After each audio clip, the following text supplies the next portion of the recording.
പ്രിയപ്പെട്ടവരെ, മഹാലക്ഷ്മിയും മഹാവിഷ്ണുവും നിങ്ങളുടെ ജീവിതത്തിൽ, നിങ്ങളുടെ ഭവനത്തിൽ ഐശ്വര്യം ചൊരിയുന്നതിൻ്റെ ചില സുപ്രധാന ലക്ഷണങ്ങളുണ്ട്. ആ ലക്ഷണങ്ങൾ കണ്ടു കഴിഞ്ഞാൽ, നിങ്ങൾ ഇപ്രകാരം ചെയ്തു കഴിഞ്ഞാൽ നിങ്ങൾക്ക് ഏറെ മംഗളങ്ങൾ കൈവരുന്നതാണ്. ചിലപ്പോൾ നമ്മൾ ആ ലക്ഷണങ്ങളെ തിരിച്ചറിയുന്നില്ല. അതുകൊണ്ട് തന്നെ ആ ഭഗവാന്റെ ഭഗവതിയുടെ അനുഗ്രഹത്തിനെ പൂർണ്ണമായിട്ട് നമ്മൾ വിനിയോഗിക്കുന്നില്ല എന്ന് വന്നേക്കാം.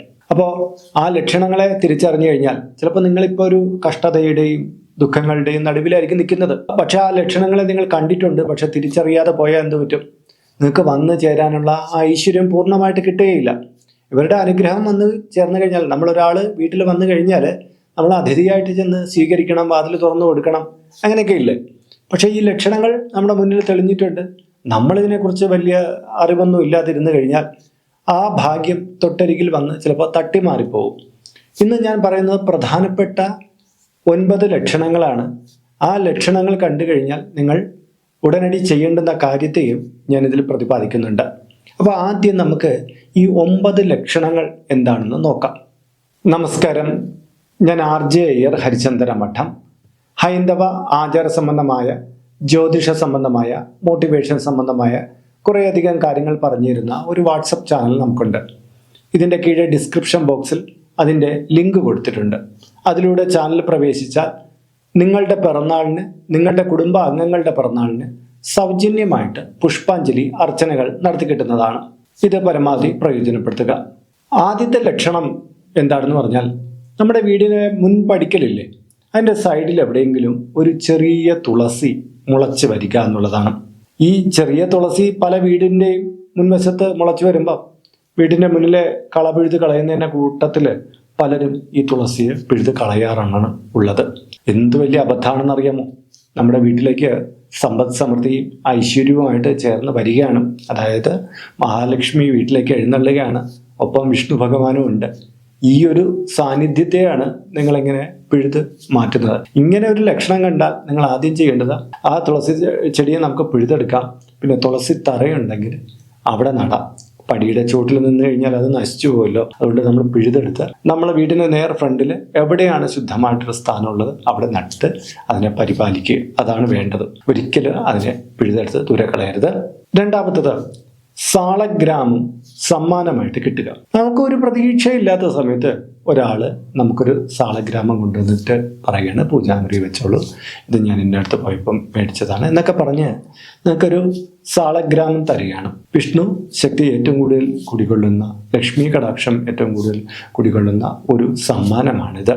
ഇത് വീട്ടിൽ വരുന്നത് ഐശ്വര്യത്തിൻ്റെ പ്രതീകമാണ്. ഇത് നമ്മൾ ചിലപ്പം നമുക്ക് തോന്നും, ഇത് മേടിക്കണ്ട, ഇത് നമ്മൾ വച്ചിട്ട് എന്ത് ചെയ്യാനാണ്, അങ്ങനെയൊക്കെയുള്ള രീതിയിൽ നമ്മളിത് മടക്കി കളയും. ചിലപ്പോൾ ചിലർ മേടിച്ചു വയ്ക്കും. സാളഗ്രാമത്തെക്കുറിച്ച് വ്യക്തമായ ധാരണയുള്ളവർ മേടിച്ചു വയ്ക്കും. സാളഗ്രാമത്തിൽ എന്തെങ്കിലും തരത്തിലുള്ള കൂടപത്രമൊന്നും ആർക്കും ചെയ്തു തരാൻ പറ്റില്ല കേട്ടോ. സാളഗ്രാമം എന്ന് പറഞ്ഞാൽ അത് അത്രയും പവർഫുൾ ആയിട്ടുള്ള ഈശ്വര ചൈതന്യമുള്ളതാണ്. അതുകൊണ്ട് തന്നെ അത് നമുക്ക് മേടിക്കുന്നതിൽ യാതൊരു തെറ്റുമില്ല. ചിലർക്ക് ഇതിനെക്കുറിച്ച് അറിയില്ല, സാളഗ്രാമം എന്ന് പറയുന്ന കാര്യം കേട്ടിട്ട് കൂടി ഉണ്ടാവില്ല.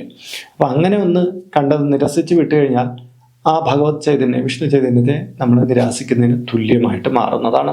മൂന്നാമത്തത്, വിഷ്ണു ലക്ഷ്മിമാരെ സ്വപ്നം കാണുക എന്നുള്ളതാണ്. നമ്മൾ പല വിധത്തിലുള്ള സ്വപ്നങ്ങൾ കാണും, പക്ഷേ വിഷ്ണുവിനെയും ലക്ഷ്മിയെയും ഒരുമിച്ച് നമ്മളെ സ്വപ്നത്തിൽ കാണുന്ന അപൂർവമാണ്. അങ്ങനെ വിഷ്ണു ലക്ഷ്മിമാരെ നമ്മുടെ സ്വപ്നത്തിൽ കാണുകയാണെങ്കിൽ നമ്മുടെ അടുത്ത കാലത്ത് തന്നെ നമ്മുടെ വലിയൊരു ആഗ്രഹം സഫലീകരിക്കാനുള്ള സാധ്യതയാണ്. അത് മംഗളകരമായിട്ടുള്ള കാര്യമാണ്. കല്യാണം നടക്കാത്തവർക്ക് കല്യാണം, വീട് ഇതുവരെയ്ക്കും ആകാത്തവർക്ക് വീട്, തൊഴിൽ ഇതുവരെയ്ക്കും ആകാത്തവർക്ക് തൊഴിൽ, അങ്ങനെയൊക്കെയുള്ള കാര്യങ്ങൾ നമുക്ക് ലഭിക്കും. പക്ഷേ നമ്മൾ ഈ വിഷ്ണു ലക്ഷ്മിമാരെ ഒരുമിച്ച് സ്വപ്നം കണ്ടു കഴിഞ്ഞാൽ ശ്രദ്ധിക്കേണ്ട ഒരു കാര്യമുണ്ട്. ഇത് മറ്റുള്ളവർക്ക് പറയരുത് എന്നുള്ളതാണ്. ചിലർക്ക് ഇങ്ങനെ കണ്ടു കഴിഞ്ഞാൽ ദൈവത്തിനെ അല്ലേ സ്വപ്നം കണ്ട, 3 പേരെടുത്ത് പറഞ്ഞേക്കാം എന്നുള്ള രീതിയിൽ ഇവരിതങ്ങ് പറഞ്ഞേക്കും. അതോടുകൂടി ആ സ്വപ്നത്തിൻ്റെ ഗുണവും നഷ്ടപ്പെട്ടു പോകും. അപ്പോൾ ശ്രദ്ധിക്കുക, ഈ സ്വപ്നം കണ്ടു കഴിഞ്ഞാൽ മറ്റൊരാളടുത്ത് പറയരുത്. ഇനി അറിയാതെ നിങ്ങൾ പറഞ്ഞു പോയിട്ട് ഒരു ആചാര്യൻ്റെ അടുത്താണ് പറഞ്ഞിട്ടുള്ളതെങ്കിൽ അത് തെറ്റില്ല. മറ്റൊരാളടുത്ത് ഇത് പറയാതിരിക്കുക എന്നുള്ളതാണ്. അടുത്തതിലേക്ക് കടക്കുന്നതിന് മുമ്പ് ഇതിൻ്റെ കീഴിൽ നിങ്ങളുടെ പേര്, നിങ്ങളുടെ നക്ഷത്രം, നിങ്ങളുടെ വയസ്സ് ഇവ രേഖപ്പെടുത്തിയാൽ ഇവിടെ നടക്കുന്ന പൂജാ പ്രാർത്ഥനകളിൽ നിങ്ങളെ ഉൾക്കൊള്ളിക്കാൻ പറ്റുന്നതാണ്. 1 മാസത്തേക്കായിരിക്കും ഇപ്രകാരം ചെയ്യുന്നത്. കൂടുതലായിട്ട് വേണമെന്നുള്ളവർ ഇനി തൊട്ട് ഇതിൽ അപ്ലോഡ് ചെയ്യുന്ന എല്ലാ വീഡിയോകളുടെ കീഴിൽ നിങ്ങളുടെ ഡീറ്റെയിൽസ് ഇങ്ങനെ കൊടുത്താൽ മതി. 1 മാസത്തേക്കായിരിക്കും ഇപ്രകാരം ചെയ്യുന്നത്. കൂടുതലായിട്ട് വേണമെന്നുള്ളവർ ഇനി തൊട്ട് ഇതിൽ അപ്ലോഡ് ചെയ്യുന്ന എല്ലാ വീഡിയോകളുടെ കീഴിൽ ഇങ്ങനെ നിങ്ങളുടെ ഡീറ്റെയിൽസ് കൊടുക്കുക. അതിനായിട്ട് ഈ ചാനൽ നിങ്ങൾ ഇതുവരെ സബ്സ്ക്രൈബ് ചെയ്തിട്ടില്ലെങ്കിൽ അത് ചെയ്യുക. ഒപ്പം തന്നെ ഈ വീഡിയോ ഒന്ന് ലൈക്ക് കൂടി ചെയ്യുക. എങ്കിൽ മാത്രമായിരിക്കും പുതുതായിട്ട് അപ്ലോഡ് ചെയ്യുന്ന വീഡിയോയുടെ നോട്ടിഫിക്കേഷൻ റെക്കമെൻഡേഷനും യൂട്യൂബ് നിങ്ങൾക്ക് അയച്ചു തരികയുള്ളൂ. എങ്കിൽ മാത്രമല്ലേ നിങ്ങൾക്ക് നിങ്ങളുടെ ഡീറ്റെയിൽസ് കൊടുക്കാൻ കഴിയൂ. അപ്പോൾ ഇതുകൂടി ഒന്ന് പ്രയോജനപ്പെടുത്തുക. ഇനി നാലാമത്തെ കാര്യം എന്ന് പറഞ്ഞാൽ, നമ്മൾ ഒരു ക്ഷേത്രത്തിൽ ചെന്ന്, വിഷ്ണു ക്ഷേത്രത്തിലാണ്, അവിടെ പ്രാർത്ഥിച്ചുകൊണ്ടിരിക്കുന്നു, അല്ലെങ്കിൽ കൃഷ്ണ ക്ഷേത്രത്തിൽ നിന്ന് പ്രാർത്ഥിച്ചുകൊണ്ടിരിക്കുന്നു. അപ്പോൾ അവിടുത്തെ മേൽശാന്തി നമുക്ക് പ്രസാദം തരികയാണ്. ചന്ദനം തരുമ്പോൾ നിങ്ങൾ ശ്രദ്ധിച്ചോളൂ, അതിൽ ഒരു താമര ഇതളും ഒപ്പം തന്നെ ഒരു തുളസി ഇലയും കൂടി ചേർത്തിട്ടാണ് നിങ്ങൾക്ക് ചന്ദനം തന്നിട്ടുള്ളതെങ്കിൽ നിങ്ങൾക്കൊരു ലക്ഷണം തരികയാണ്. നിങ്ങൾക്ക് വിഷ്ണു ലക്ഷ്മിമാരുടെ സാന്നിധ്യം വീട്ടിലേക്ക് വരികയാണ്. അത് വലിയൊരു നിമിത്തമാണ് കേട്ടോ. ഇതിനോടൊപ്പം തന്നെ ഇതിൻ്റെ ഫലമായിട്ട് നമുക്ക് പുതിയ വീട്, പുതിയ വാഹനം ഇത്യാദികളൊക്കെ സ്വന്തമാക്കാനുള്ള അവസരം വരികയാണ്.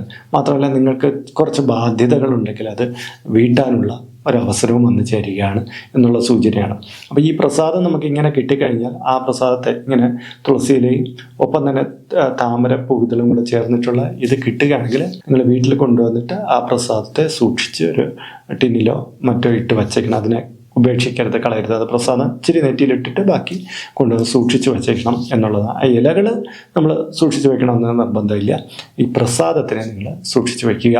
അഞ്ചാമത്തെ കാര്യം, അതിരാവിലെ നിങ്ങൾക്ക് പാൽപ്പായസം പ്രസാദമായി കിട്ടുക എന്നുള്ളതാണ്. ക്ഷേത്രത്തിൽ നിന്നുള്ള പാൽപ്പായസമോ അല്ലെങ്കിൽ തൊട്ടടുത്ത വീട്ടിൽ അവർ പ്രസാദമായിട്ട് നിവേദിച്ച് അവിടെ എന്തെങ്കിലും ചടങ്ങുകളായിട്ട് ബന്ധപ്പെടുത്തി നിങ്ങൾക്ക് പാൽപ്പായസം അതിരാവിലെ, അതായത് ഒരു 7:30-ക്കുള്ളിലുള്ള സമയത്ത്, ക്ഷേത്രങ്ങളിൽ നിന്ന് 7:30-ക്കുള്ളിൽ നിവേദ്യം കിട്ടാൻ സാധ്യതയില്ല. അതുകൊണ്ട് തന്നെ വീട്ടിന് തൊട്ടടുത്തുള്ള സ്ഥലത്ത് ഒരു ചടങ്ങുണ്ടായിരുന്നു, അവരെങ്ങനെ പാൽപ്പായസം വെച്ചിട്ടോ മറ്റോ നിങ്ങൾക്ക് സമ്മാനിക്കുകയാണെങ്കിൽ അത് വളരെ ഗുണകരമായിട്ടുള്ള കാര്യമാണ്. അതിനെ നിരസിക്കേണ്ട ആവശ്യമില്ല. അതിൽ നിന്ന് നിങ്ങൾക്ക് ഒരുപാട് ഐശ്വര്യവർദ്ധനമായിട്ടുള്ള കാര്യങ്ങൾ ലഭ്യമാകുന്നതാണ്. കുട്ടികളുടെ പഠന നിലവാരം വർദ്ധിച്ചു വരിക, സ്വർണ്ണാഭരണം മുതലായ ലഭ്യമാക്കാനുള്ള അവസരം, നിങ്ങൾ ചില പണയങ്ങളൊക്കെ വെച്ചിട്ടുണ്ടെങ്കിൽ അത് വീട്ടാനുള്ള അവസരം വന്നു ചേരുക, എന്നിട്ട് ആഭരണം തിരികെ എടുക്കാനുള്ള അവസ്ഥ വന്നു ചേരുക, അങ്ങനെയൊക്കെയുള്ള ഒരുപാട് ഗുണങ്ങൾ ഇതിലൂടെ സമ്മാനിക്കുന്നതാണ്. അതിൻ്റെ ഒരു ലക്ഷണമാണിത്.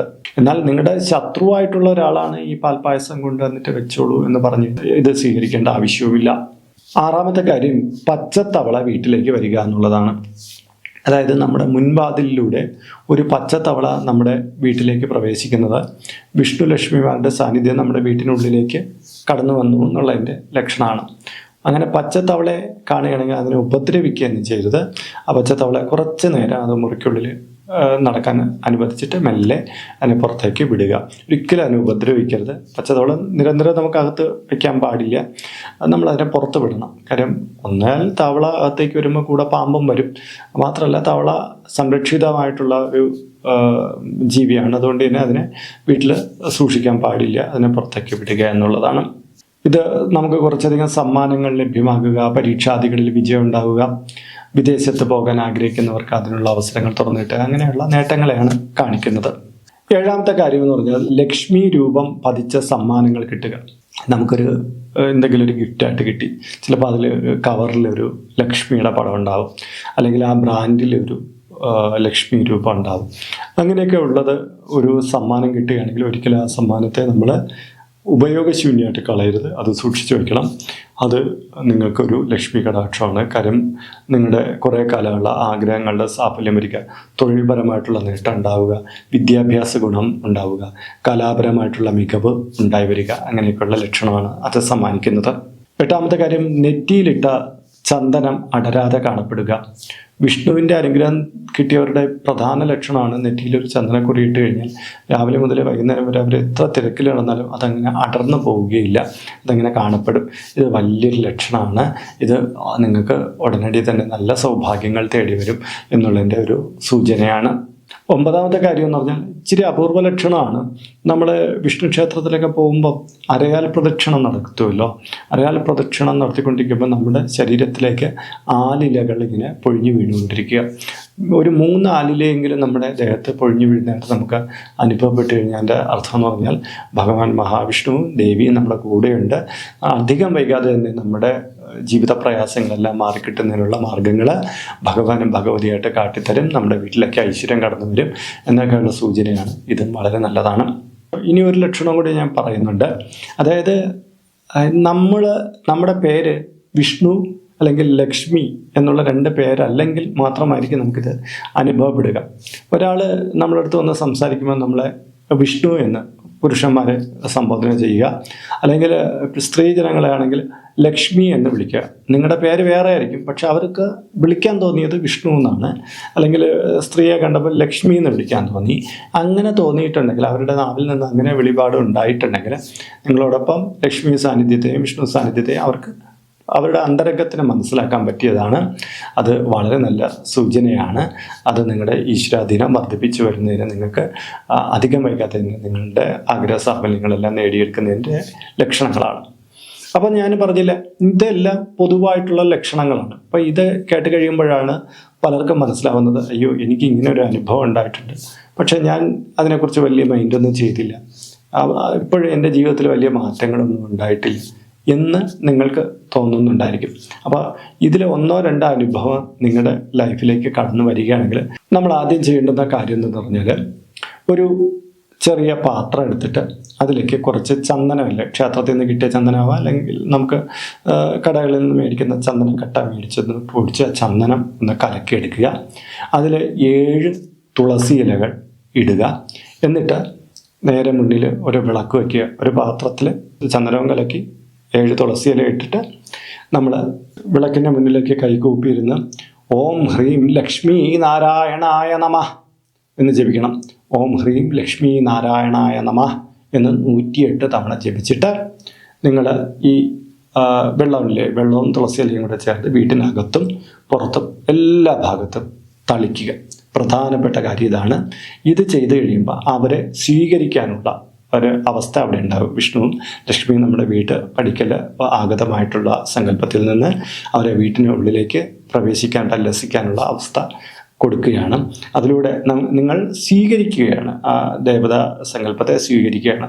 നമ്മുടെ വീട്ടിലുള്ള നെഗറ്റീവുകൾ മാറാനും നമ്മുടെ ജീവിതത്തിൽ പതിയായിട്ടുള്ള ഉയർച്ചകളെ ഉണ്ടാക്കാനും ഇത് വളരെ കാരണമാകും. അപ്പം ഇത്തരം ലക്ഷണങ്ങൾ കണ്ടവർ തീർച്ചയായിട്ടും ഇത് ചെയ്യുക. ഇനിയിപ്പം ചന്ദനവും തുളസിയിലയും കിട്ടിയില്ലെങ്കിൽ ചെയ്യാൻ പറ്റുന്നത് കുറച്ച് ജലം എടുത്തിട്ട് ഓം ഹ്രീം ലക്ഷ്മി നാരായണായ നമഃ, ഓം ഹ്രീം ലക്ഷ്മി നാരായണായ നമഃ എന്ന് 108 തവണ ജപിച്ച് തളിക്കുക. ചന്ദനവും തുളസിയിലിട്ട് തളിക്കണമെന്നാണ് വിധി പറയുന്നത്. ഇനി അതിന് സാധ്യതയില്ലാത്തൊരു സ്ഥലത്താണ് നിങ്ങളുണ്ടെങ്കിൽ മാത്രം വെറും ശുദ്ധജലം ഉപയോഗിച്ചിട്ട് തളിക്കുക എന്നുള്ളതാണ്. അപ്പോൾ ഇന്നത്തെ വീഡിയോ വിശ്വാസികളായിട്ടുള്ള നിങ്ങൾക്ക് എല്ലാവർക്കും വളരെ പ്രയോജനപ്രദമായിരിക്കുമെന്ന് ഞാൻ കരുതുന്നു. ഇതുമായി ബന്ധപ്പെട്ട നിങ്ങളുടെ അഭിപ്രായങ്ങൾ, ഈ പറഞ്ഞ കാര്യങ്ങളിൽ ഏതെങ്കിലും നിങ്ങളുടെ ജീവിതത്തിൽ അനുഭവപ്പെട്ടിട്ടുണ്ടെങ്കിൽ ആ കാര്യങ്ങൾ കൂടി ഇതിൻ്റെ കീഴെ കമൻറ്റ് ബോക്സിൽ രേഖപ്പെടുത്തുക. ഇതിൽ കാണുന്നത് എൻ്റെ വാട്സപ്പ് നമ്പറാണ്. ജ്യോതിഷ സംബന്ധമായതും പൂജാ സംബന്ധമായതുമായ അപ്പോയിൻമെൻറ്റിന് വേണ്ടിയിട്ടാണ് ഇത് നൽകിയിരിക്കുന്നത്. നേരിട്ട് വിളിച്ചു കഴിഞ്ഞാൽ കിട്ടുകയില്ല. നിങ്ങളുടെ പേര്, നിങ്ങളുടെ സ്ഥലം ഇവ രേഖപ്പെടുത്തി വാട്സപ്പിലൂടെ മെസ്സേജ് ചെയ്യുക. അപ്പോൾ അഡ്മിൻ ഒരു മാർഗ്ഗനിർദ്ദേശം നൽകുന്നതാണ്. ആ മാർഗ്ഗനിർദ്ദേശം അനുസരിച്ച് അപ്പോയിൻമെൻ്റ് എടുത്തിട്ട് വിളിക്കാവുന്നതാണ്. നമ്മളിപ്പോൾ ഒരു സ്റ്റോർ യൂട്യൂബിൽ ആരംഭിച്ചിട്ടുണ്ട്. ഹൈന്ദവ ധർമ്മം അനുസരിച്ച് ജീവിക്കുന്നവർക്ക് പൂജാ കാര്യങ്ങളുമായിട്ട് ബന്ധപ്പെട്ട ചില കാര്യങ്ങളൊക്കെ മേടിക്കണമെന്നുണ്ടായിരിക്കും. അപ്പോൾ അങ്ങനെയുള്ള കാര്യങ്ങൾ നിങ്ങൾക്ക് ഓൺലൈനായിട്ട് എടുക്കാൻ പറ്റുന്ന ഒരു സ്റ്റോറാണിത്. താല്പര്യമുള്ളവർക്ക് അതിൽ പോയിട്ട് അതിൻ്റെ വിലയൊക്കെ നോക്കിയിട്ട് നിങ്ങൾക്ക് താല്പര്യമുണ്ടെങ്കിൽ അതിൽ നിന്ന് മേടിക്കാവുന്നതാണ്. ഇങ്ങനെ നോക്കിയാൽ മതിയാകും. അപ്പം മറ്റൊരു വിശേഷമായിട്ട് വീണ്ടും കണ്ടുമുട്ടും വരെ എല്ലാവർക്കും നമസ്കാരം. നിങ്ങളുടെ സ്വന്തം RJ ഹരിചന്ദ്ര മഠം. നമസ്തേ.